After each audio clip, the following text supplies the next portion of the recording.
Hello and welcome to Tokyo. It's World Tour 5 on the 2019 FIA Certified Gran Turismo Championships World Tour. Our last stop. I'm here with Jimmy Broadbent and Lucas Ordóñez. Boys, we're looking forward to this weekend? It's always good to be back in Tokyo, isn't it? Yeah, for sure. Always exciting to come to where Gran Turismo has built, so yeah, excited. Need to have a shorter flight though, I think. Yeah. I'm a bit tired, I'm not going to lie to you guys. First of all, Lucas, let's just ask yourself. You've competed, of course, in GT Academy, gone on to race. As a competitor, what is it like to deal with that pressure? How do you adjust to all these different World Tour events? When you come to these World Tour events where you have many cameras, many media, competitors, all these things around you, it's when the pressure comes, and it's where some of the competitors we've seen they make the difference. No, it's a different environment here, and the guys. We always say that they're friends off track, and on track they're not very nice to each other. So I think that, and just having a good grasp on your competitors, knowing who's strong, knowing when to attack, knowing when to defend. It's just kind of basic race driver things, really, same as the real world. Mercedes as well. Last time out, we saw them taking 2 in a row, back-to-back victories in the Manufacturer Series. Can they go 3 in a row here, get the first time for a triple win in the Manufacturer Series? Well, I think it'd be quite an achievement if they did, to be fair. I mean, like I said, getting the double was a big deal as it was, so I think getting a treble would be amazing, but there's going to be, a lot of pressure. And if we look at the Nations Cup moving forwards, of course, last time we saw Mick Hizal taking his first win. Finally, what seems like it's been an age really this year, it's been a long time coming. Other people, though, that are on the horizon, Koke Lopez, Takuma Miyazono's looking pretty strong as well. Who's your hot pick for this weekend in Nations? It's got to be Miyazono, really, isn't it? On home soil. Home crowd. You got the the crowd advantage here. It means a lot as well when you got the cheer behind you. Do you remember back in Madrid?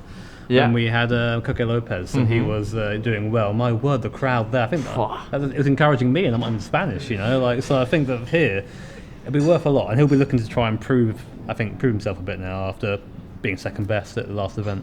Yeah, and I have to say that Miyazono is one of those guys that gets stronger in the World Tours, and he's really smart, really intelligent in strategy. We saw that in New York with that crazy strategy in the Spa Francorchamps track and in Nations Cup, and yeah, I think I have to go for Miyazono at his home World Tour, but there's others like Igor, Izal that can still can perform as they do normally. But I'm also asking myself about Rubilar. No, he won this year Paris World Tour, and I think his performance dropped a little bit compared to the other guys, and we'll see. But I have to cheer for the guy from Chile. If you look at the likes of Nicolas Rubilar, Igor Fraga, Mick Hizal, the pressure's off for them in the respects they don't have to win to get themselves to the world final. Do you think they're still going to have that appetite, that drive to get themselves on the top step? It's even easier for them because they don't have the pressure. They are already automatically qualified for Monaco, so they can take more risks. They can go for it into an overtake chance, or in qualifying they can go for it, and you have less pressure, I would say. So maybe there's more chances for them to be at the top at the end of the weekend. Jimmy, do you think we'll see drivers taking a few more risks this weekend? Well, it's the last automatic qualifier, isn't it? So you think maybe it is time to do a bit of that and get the elbows out. But as Lucas said, if you're in the shoes of someone who has already qualified, just can't have some fun with it.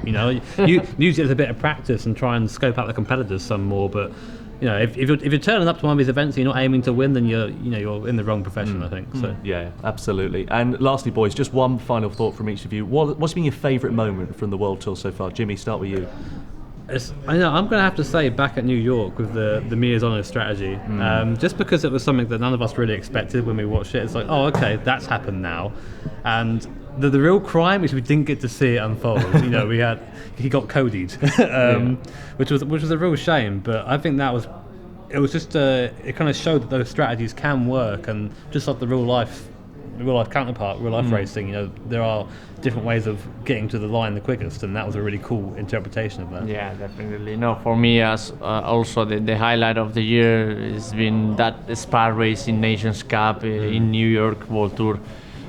Because we had the strategy, we had 4 different strategies. Miyazono's one was crazy and it worked.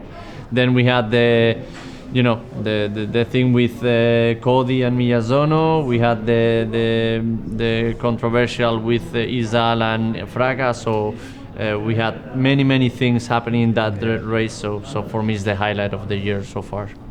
Nice one, lads. Thank you very much for joining us. It's going to be a pretty exciting weekend, I reckon. So let's see what all unfolds.